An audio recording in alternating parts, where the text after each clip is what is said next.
네, 옆에 계신 성도님들과 함께 인사하겠습니다. 기쁨으로 나아갑시다 하고 인사하겠습니다. 네.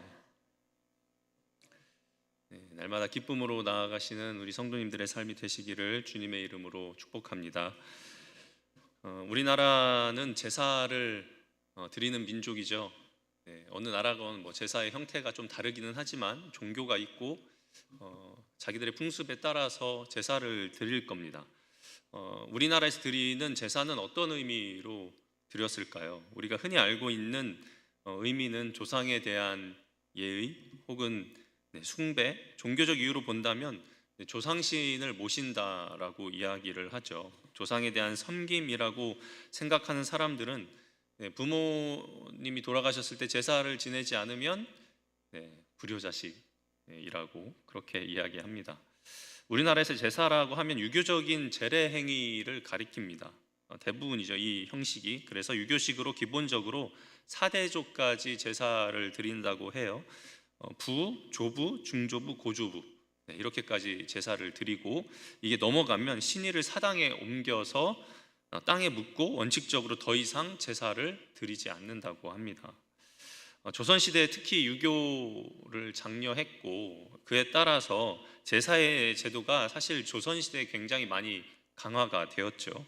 겉으로는 조상에게 제사를 드려서 효를 행하고 복을 받는다, 그리고 조상이 우리의 집안을 지켜준다, 이런 여러 가지 의미를 담고는 있었지만, 사회적으로 보면 이 제사가 출세나 생계나 상속 문제에 있어서 중요하게 사용되었다는 겁니다. 장자나 특정 자손이 선대의 땅과 노비를 불려받을 수 있는 특권, 합법적인 명분이 제사를 잇는 것, 제사를 참여할 수 있는가에 달려 있었다는 것이죠. 사실 조선 초기만 해도 우리나라의 이 여성, 그러니까 딸에게도 제사권이 주어졌고, 그리고 딸에게도 재산이 균등하게 분배가 되었습니다. 그런데 200년 정도, 300년이 지나면서 유교가 강화가 되었고, 왕권에서 유교를 이렇게 계속 법적으로 더욱 강화시키다 보니까 이게 점점 어떻게 된 거죠? 장남에게, 남자에게 제사와 그리고 재산의 특권들이 점점 흘러가게 되었다는 것이죠. 어떤 학자는 이 조선시대 제사가 장자에게 집중할 수 있도록 한 것이 바로 이 왕권을 강화하기 위함이었다라고 이야기하기도 합니다. 각 집안의 장자에게 재산권을 주어서 재산을 확보하게 했는데, 그거를 왕권에서 법적으로 더 강화시켜 줬다는 거예요. 장자가 제사를 할 수 있도록, 그리고 제사 드리는 장자에게 대부분의 땅이 갈 수 있도록 그렇게 법적인 조치를 취해 놨다는 것이죠. 그러니까 장자에게 당연히 재산이 다 가니까 장자에게 힘이 있고, 그리고 조선시대에는 왕을 아버지로 섬겼기 때문에 장자는 또 자기의 조상을 섬김과 동시에 나라의 누굴 섬겨야 돼요? 나라의 아버지인 왕을 섬겨야 되죠. 그러니까 자연스럽게 모든 권력과 정치적인 집중이 왕에게로 흘러갈 수 있도록 이 유교를 장려해가지고 그렇게 법적인 그런 사회적으로 조치를 취해 놨다는 것이요. 그러니까 재산권을 받은 장자는 왕에게 충성할 수밖에 없었습니다. 장자가 결정을 하고 충성을 하니까 가족들은 마땅히 따를 수밖에 없었고, 국가적인 정책도 그렇게 갔습니다. 그러니까 왕권을 강화하는데 유교와 제사를 사용했다는 것이죠. 이유야 어찌됐든지 간에 제사와 종교를 사람들은 자신들의 복과 이익을 위해서 사용하기도 했고, 번영을 위해서, 그리고 화를 당하지 않기 위해서 섬기기도 하고 이용을 그렇게 했습니다. 그렇게 유교뿐만이 아니라 토속신앙도 마찬가지였죠. 토속신앙에서는 노한신을 달래기 위해서 굿을 한다거나, 그런 복을 받기 위해서 굿을 한다거나, 여러 가지 형태들을 통해서 제사를 하는 모습들을 많이 우리는 봅니다. 그렇다면 하나님께서 이스라엘 백성들에게 명하신 제사의 목적, 그리고 성격은 어떻게 될까요? 우리가 아는 대로 제사는 5가지로 이루어져 있죠. 번제와 소제와 화목제와 속죄제, 속건제, 이렇게 5가지 제사가 성경에는 나옵니다. 기본적으로 이 제사들은 거룩하신 하나님 앞에 어떻게 나아가야 하는가, 하나님과 화평하기 위해서는 인간이 어떤 모습으로 나아가야 되는가를 보여줍니다. 저번에 이야기했듯이 죄인된 인간은 본질적으로 거룩하신 하나님의 거룩과 똑같아질 수 없죠. 본질적인 하나님의 거룩과는 완전히 인간은 다릅니다. 우리는 하나님과 같이 거룩해질 수는 없지만 하나님께서는 하나님께 나아갈 수 있는 방법들을 가르쳐 주셨어요. 여러 가지 절기와 그리고 이 제사들을 통하여서 하나님의 거룩하심을 우리에게 덧입혀 주신다는 것이죠. 그래서 우리는 하나님 앞에 나아갈 수 있게 되는 길을 찾게 된 겁니다. 제사를 통해서 하나님께 나아가며 하나님을 사랑하는 법을 배우고 그리고 예배하는 법을 배운다는 것이죠. 1장에서 보면 1장은 번제의 절차를 규정합니다. 그리고 6장에서는 번제를 드리는 방법과 태우고 남은 제의 처리 이런 추가적인 지침들을 6장에서는 이야기해요. 1장에서는 번제의 규례들, 규정들, 절차들을 이야기하고 6장에서는 그 나머지 처리하는 것들을 이야기한다는 것이죠. 번제는 우리말로 이야기하면 태우는 제사를 뜻합니다. 그리고 히브리어는 이것이 올라가다라는 의미로 쓰여져요. 그러니까 이 번제는 짐승을 제단 위에 올리잖아요. 그리고 위에 올리고 불에 타는 연기가 하늘로 올라가고 그 향기가 하나님께 올라가기 때문에 그렇게 쓰여졌다라고 이야기를 합니다. 그러니까 이 번제는 제물 전체를 모두 태워서 하나님께 올려 보내는 수직적인 성격을, 수직적인 헌신의 제사였던 것이죠. 그러한 제사를 하나님께서 누구에게 허락하십니까? 2절 말씀에 우리가 읽지는 않았지만 2절 말씀에는 너희 중에 누구든지 여호와께 예물을 드리려거든. 하나님께서는 이스라엘 백성들에게 누구든지라는 허용을 하셨습니다. 누구나 자신이 원하는 때 성전에 올라가서 번제를 드릴 수 있었다는 것이죠. 누구나 드릴 수 있었기 때문에 제물과 관련된 그 모든 것도 신분과 경제력에 따라서 각기 등급이 매겨졌습니다. 누구나였기 때문에 남자는 물론이고 또 빈부격차를 막론하고 그리고 남자와 여자를 막론하고 하나님 앞에 제물을 드릴 수 있었다는 것이죠. 물론 여자도 드릴 수 있었습니다. 물론 그 가정에서 드리는 번제나 화목제는 남자가 주도해서 드렸죠. 그리고 절기를 대표하는 제사도 남자가 대표해서 드렸습니다. 그렇지만 개인적인 희생 제물로 화목제를 드리는 그런 제사는 감사의 표시, 그리고 하나님께 화목제물로 드리는 제사는 여인도 드릴 수가 있었다는 거예요. 대표적인 예로 사무엘상에 나오는 한나가 사무엘을 위하여서 화목제를 드리는 장면을 들 수 있죠. 한나는 성전에 올라가서 하나님께 사무엘을 위하여서 화목제를 그렇게 드립니다. 어쨌든 남자와 여자, 빈부와 격차를 막론하고 하나님 앞에 누구든지 제사를 드릴 수 있었는데 오늘 말씀에 보면 신분과 경제력에 따라서 각기 등급을 매겨놓죠. 소와 양, 염소와 산비둘기나 집비둘기가 등장합니다. 고대 세계에서 중요한 자산이었던 가축을 바친다는 것은 아마도 결단을 필요로 했을 거예요. 어떤 집에 팔레스타인 당시의 문서들이 발견되는 것을 보면 어떤 사람들은 이웃의 소를 빌려서 밭을 갈았다 이런 기록이 있다는 것을 보면 어떤 곳은 마을에 소 한 마리 정도밖에 없는 그런 것도 있을 수 있었다는 거예요. 그러니까 소가 굉장히 귀했던 것이죠.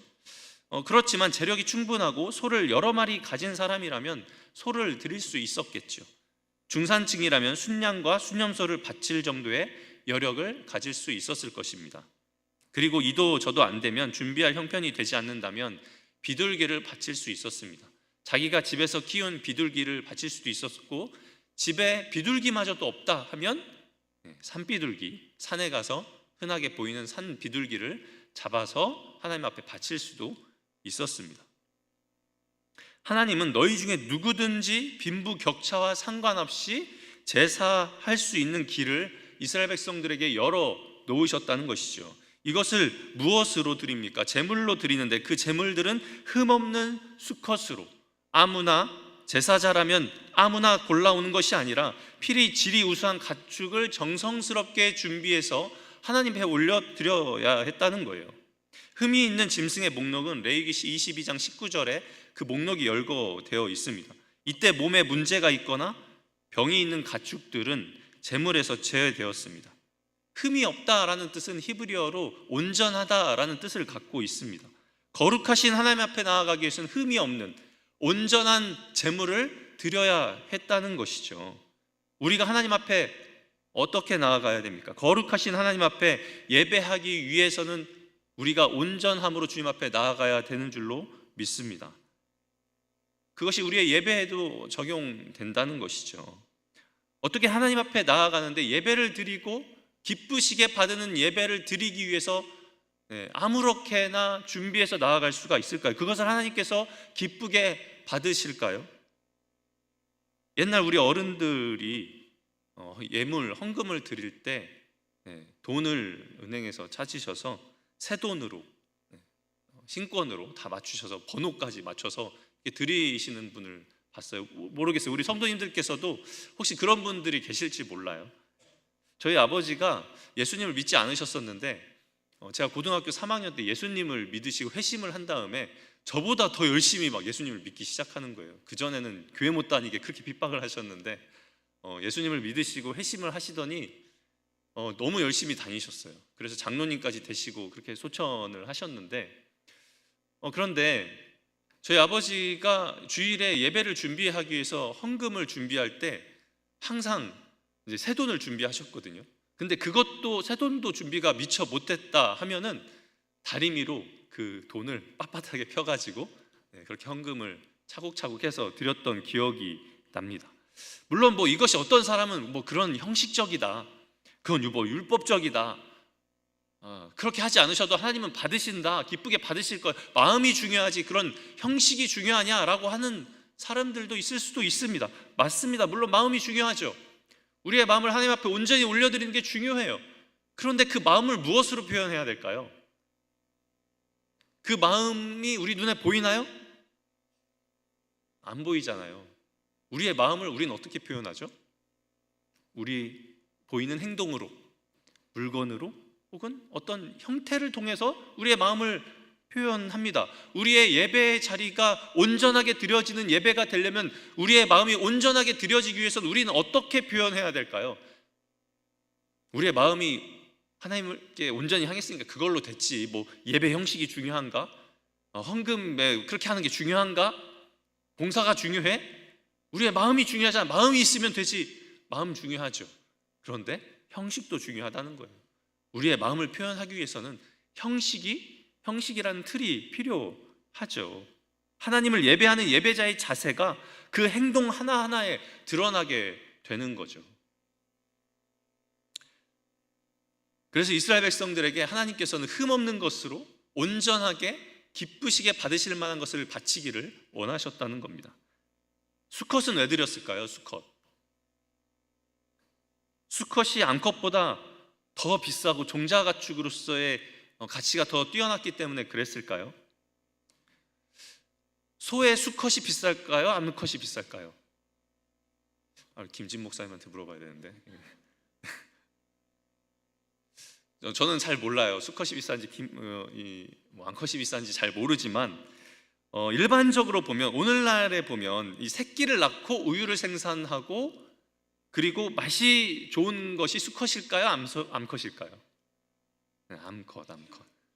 우유를 생산하고 새끼를 베고 고기의 맛이 좋은 게 암컷이랍니다. 그러면 시장 가치가 수컷이 좋을까요? 암컷이 좋을까요?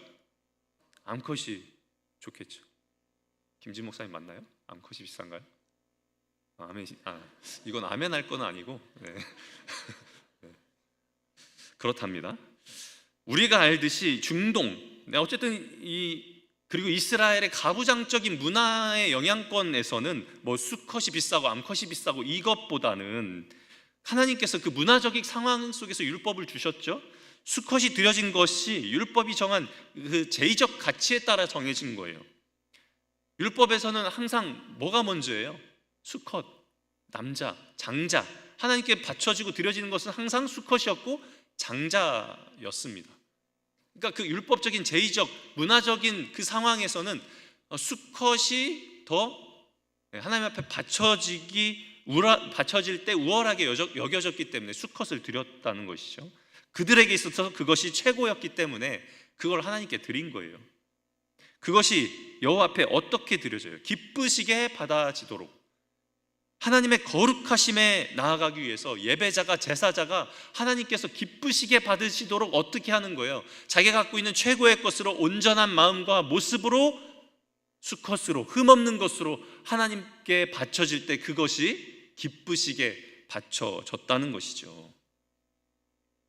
우리는 가인과 아벨의 사건을 통해서 하나님이 받으시는 예배에 대해서, 제사에 대해서 많이 이야기를 합니다. 가인이 어떤 마음을 예배를 드렸고 아벨이 어떤 마음을 예배를 드렸기 때문에 하나님께서 그 예배를 받으셨는가가 성경에서는 정확하게 나와 있지는 않습니다. 그런데 창세기 4장 4절에 보면 하나님께서는 아벨을 받으시면서 아벨과 아벨의 제물과 또 아벨을 함께 받으셨죠. 제사를 드리는 제사자와 그 제사, 제물을 함께 받으셨어요. 제물만 받으신 것이 아니라 그 사람을 함께 받으신 거죠. 내가 가진 최고의 것으로 최선을 다해서 온전한 마음으로 하나님 앞에 드릴 때 하나님께서는 그 제물과 제사자를 기쁘신 마음으로 받으신다는 거예요. 그렇게 제물이 준비되었다면 어떻게 하죠? 이제 본격적으로 제사의 과정으로 들어가는데, 우리는 레위기를 읽으면서 제사장이 제사를 주도하는 것처럼 여깁니다.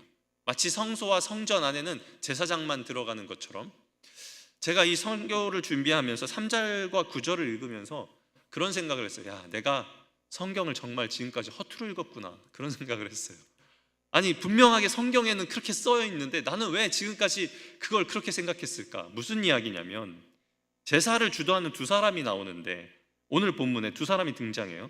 자, 4절 말씀에 보면 그는 번제물의 머리에 안수할지니, 이렇게 나오죠. 그가 나와요. 그를 위하여 기쁘게 받으심이 됐어요. 5절에 그는 여호와 앞에 수송아지를 잡아요. 그리고 나서 아론의 자손 제사장들이 그 피를 가져다가 회막문 앞 사방에 뿌려요. 자, 여기에 계속해서 보면은 그와 아론의 제사장들이 나와요. 그는 누구예요? 제사를 드리는 당사자죠. 제물을 갖고 나오는 제사자입니다. 예배자. 그리고 그 옆에 누가 나와요? 제사장이 나오죠.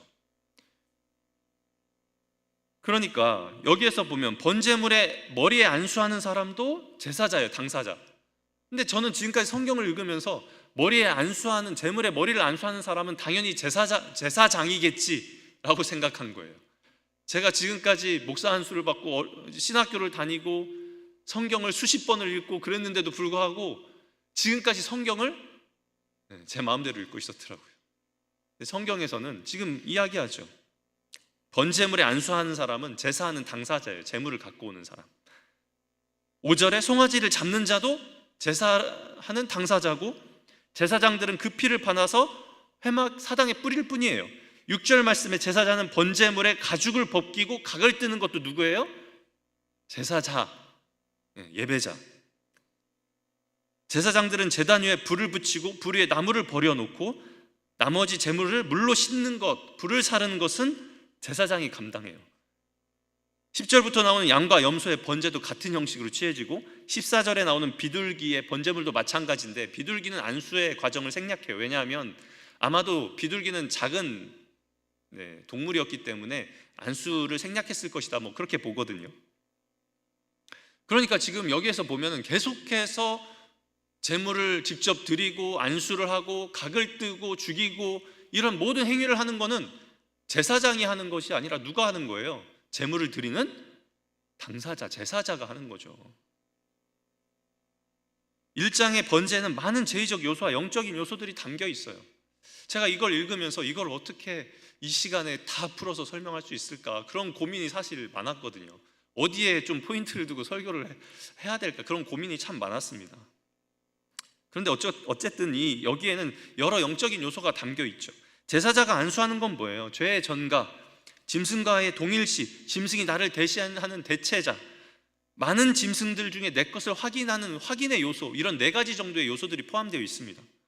그리고 피에 관한 것도 있죠. 피가 뭐죠? 곧 생명이다라고 하나님께서 말씀하세요. 피의 주인은 생명의 주인이신 하나님이시라고 말씀하시죠. 그래서 그 피를 취할 수가 없어요. 제단에 뿌려지죠. 그리고 그 피로 인간의 죄를 속하죠. 기름도 마찬가지예요. 기름도 피와 마찬가지로 여호와의 것이라고 레위기 3장 16절에서 말씀하십니다. 인간은 피와 기름 중 어느 것 하나라도 먹을 수 없었죠. 왜요? 피는 생명이었고 생명은 하나님의 것이었기 때문에. 그렇다면 기름도 그와 동등된 것으로 취급되었다는 것이죠. 모든 제사에서 피와 마찬가지로 동물의 기름은 반드시 제단에 바쳐졌습니다. 그리고 모든 고기를 제단에서 다 태우고, 그렇게 번제는 온전히 하나님께 올려지는, 모든 것을 태워서 하나님께 온전히 올려드리는 헌신의 제사였고 수직적인 제사였다는 것을 우리에게 보여주는 것이죠. 이런 여러 의미가 담겨있는 제사를 통해서 하나님은 제사 드리는 그 제사자에게, 예배자에게 하나님의 거룩하심으로 나아갈 수 있는 길을 예비해 놓고 마련해 놓으셨죠. 그런데 어쨌든 이 제의적인 요소들, 영적인 요소들이 다 있는데, 이 제사를 드리는 당사자, 제사자는 어떤 마음으로 제사를 드렸을까요? 처음 말씀드렸듯이 제물은 흠없는 것으로 드려야 했어요. 준비할 때부터 흠없는 수컷으로 하나님이 어떻게 하면 이 예물을 기쁘시게 받으실까라는 것을 심사숙고해서 그렇게 그것을 골라야 했겠죠. 자기가 기르던 가축 중에서, 사람 심리가 내가 갖고 있는 것 중에 가장 좋은 것을 드리려면 아까울까요? 안 아까울까요? 네. 하나님 앞에 그러면 안 되는데, 그러니까 자신이 기르던 가축들 중에서 가장 좋은 것을 고르고 골라, 야, 이건 진짜 극상품, 최상품이다, 그렇게 골라서 하나님 앞에 드려야 했을 거예요. 그리고 그는 직접 자신의 번제물에 그렇게 안수했습니다. 하나님은 그렇게 준비된 예물을 그를 위해서, 누구를 위해서요? 그를 위해서 기쁘게 받으시고, 그것이 그를 위해서 속죄가 됐죠. 그렇게 했을 때 하나님께서 그 예물을 기쁘게 받으셨다는 거예요. 이 모든 절차를 통해서 하나님은 그 제물을 기쁘게 받으셨는데, 가인과 아벨의 제사를 볼 때 그 차이점이 아니었을까 생각을 해봅니다. 가인이 어떠한 마음으로 예배를 드렸는지 알 수는 없지만 분명한 것은 레위기 규정이 하나님이 기쁘시게 받을 만한 제사를 가인이 드리지 못했다라는 것이죠.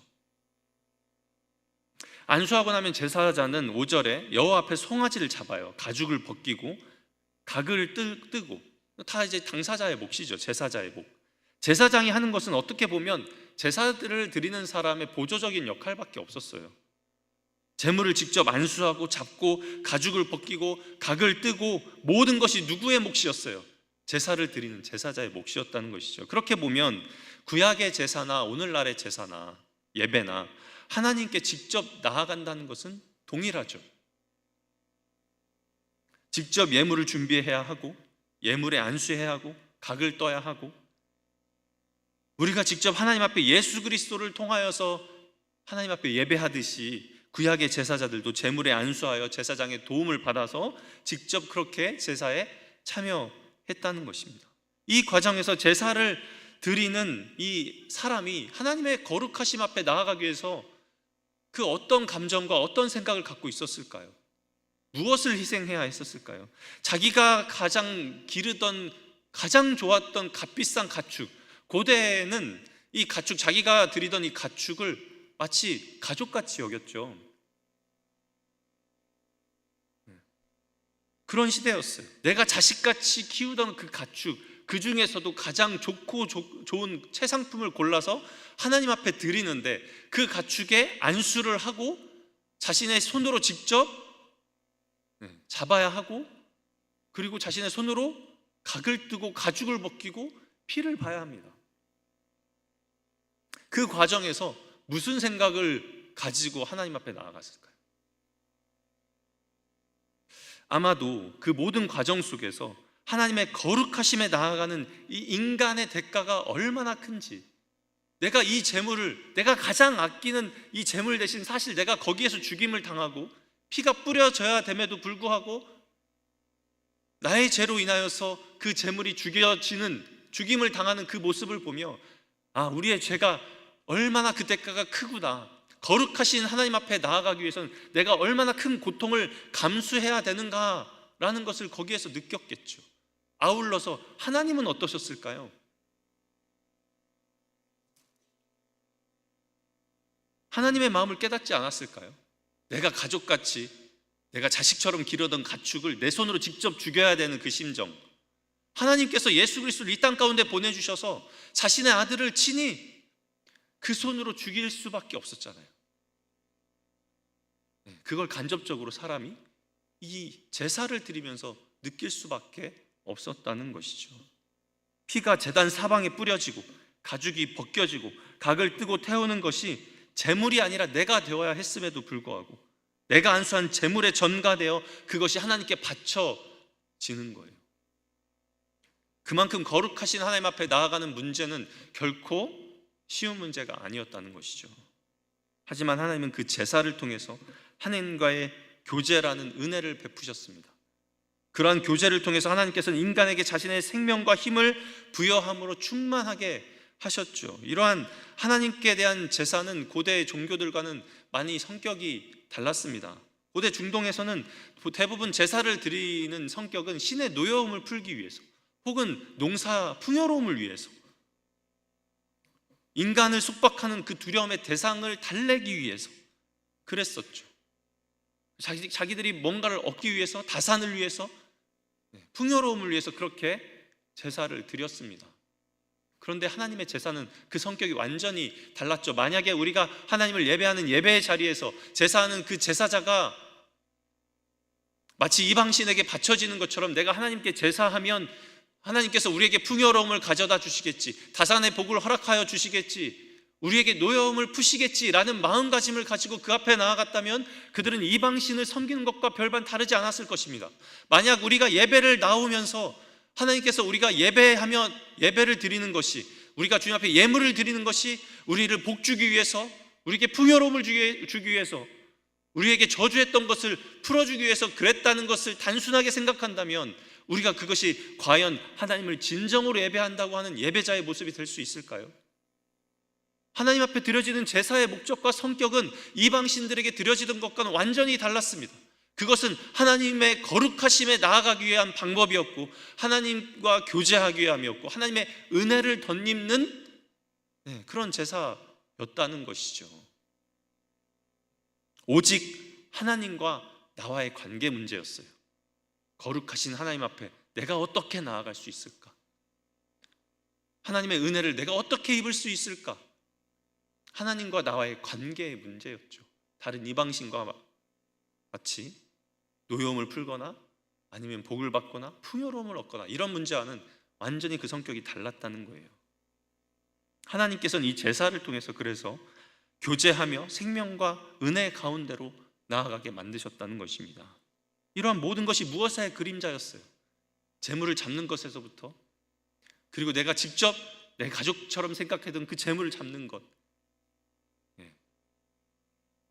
오늘날의 예배의 그림자이죠. 예수 그리스도의 구원 사역의 그림자였어요. 주님께서 제물로 바쳐주셨던 그 모든 구원 사역에 대한 그림자, 예표였죠. 거룩하신 하나님 앞에 어떤 모습으로 우리는 예배를 드려야 하며 어떻게 나아가야 하며 어떤 마음으로 우리는 나아가야 하는가, 어떤 희생을 하나님께서 치르셨는가를 우리에게 보여주신다는 겁니다. 그러한 모습을 생각한다면 우리가 드리는 예배의 자리가 결코 가벼운 것이 아님을 알아야 됩니다. 나를 대신하여서 그 몸이 찢겨지신 예수 그리스도, 나를 대신해서 제물로 바쳐지신 예수 그리스도, 그리고 그 예수 그리스도를 자신의 손으로 죽일 수밖에 없었던 그 하나님의 마음,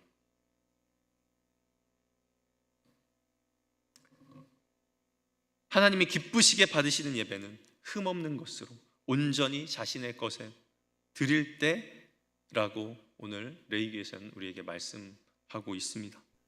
말라기에서는 말라기 선지자가 이스라엘을 책망합니다. 하나님 앞에 나오며 그들은 병든 것, 저는 것, 흠 있는 것, 그런 것 가지고 나왔어요. 좋은 것은 자기들이 다 취해버리고 하나님 앞에는 별로 아깝지 않은 것, 버려도 아깝지 않은 것, 그런 걸 드렸다는 거예요. 물론 그런 것만 있으면 형편이 안 된다면 그럴 수밖에 없겠죠. 그런데 좋은 것을 드릴 수 있음에도 불구하고 내 것을 먼저 취하고 하나님 앞에는 흠 있는 것, 부정한 것을 드렸다는 거예요. 그것이 그들의 마음가짐이었죠. 형식이 중요하냐? 예배의 마음가짐이 중요하지. 여기에서 드러나는 거죠. 마음가짐이 무엇으로 드러나는 거예요? 그들의 마음가짐이 그들이 드리는 형식으로 드러나고 있는 거죠. 하나님을 생각하는 마음가짐이 그들이 드리는 제사의 제물로 드러난 거예요. 제사와 예배를 어떻게 생각했기에 그런 제물을 드릴 수밖에 없었을까요? 그래서 바울은 로마서 12장 1절에 이렇게 이야기합니다. 함께 읽겠습니다. 시작.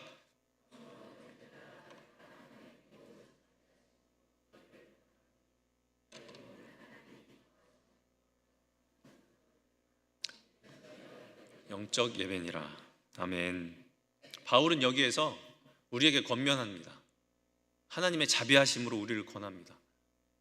너희 몸을 무엇으로 드리라고요? 하나님이 기뻐하시는 거룩한 산 제물로. 여러 가지 의미가 있겠죠. 여러 가지 의미가 있겠지만 저는 이걸 오늘 레위기 말씀에 비추어 봤을 때 그렇게 생각했어요. 우리가 몸을 드린다는 건 뭘까요? 여러분, 내 몸이 중요할까요? 다른 사람 몸이 중요할까요? 네. 대부분이 아니죠. 보통은 내 몸이 중요하죠. 내 몸이 죽겠는데 다른 사람 몸 신경 쓸 겨를이 있어요? 없죠. 누구나가 다 자기 몸은 깨끗하게 하고 싶어하고 깨끗하다고 생각해요. 내가 내 몸을 아끼고 전부라 생각하지 몸 좋은 것 위해서는 아끼지 않잖아요. 좋은 것 갖다 먹고 좋은 것을 취장하고 좋은 것으로 입고 내가 내 몸을 위해서는 모든 것을 아끼지 않습니다. 그러니까 여기에서 바울이 이야기하는 너희 몸을 하나님이 기뻐하시는 거룩한 산제물로 드리라는 건 뭐죠? 너희들이 가장 소중히 생각하는 것, 너희들이 전부라고 생각하는 것, 너희들이 흠없다 생각하고 너희들이 정말 너희 목숨처럼 생각하는 모든 것을 누구한테 드리라는 거예요? 하나님께 드리라는 것. 그것이 하나님께서 기뻐하시는 것이라는 거죠. 레위기에서 우리에게 말씀하십니다. 흠없는 것으로 하나님 앞에 온전하게 나아갈 때 하나님께서 그 제물을 기뻐 받으신다고. 우리의 예배가 하나님 앞에 온전한 것을 드리는 예배가 되기를 바라겠습니다. 우리의 전부, 우리의 몸, 우리의 모든 것을 주님 앞에 드려서 주님께서 흠양하시는, 하나님께서 기뻐하시는 그런 예배가 되기를 주님의 이름으로 축복합니다.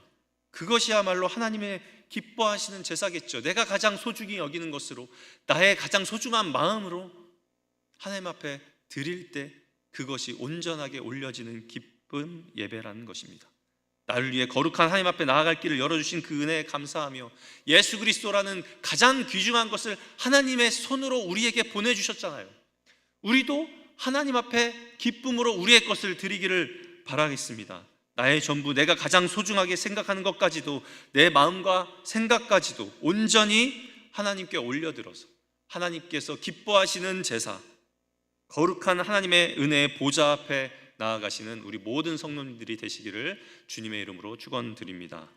우리 찬양하며 기도하며 나아가겠습니다.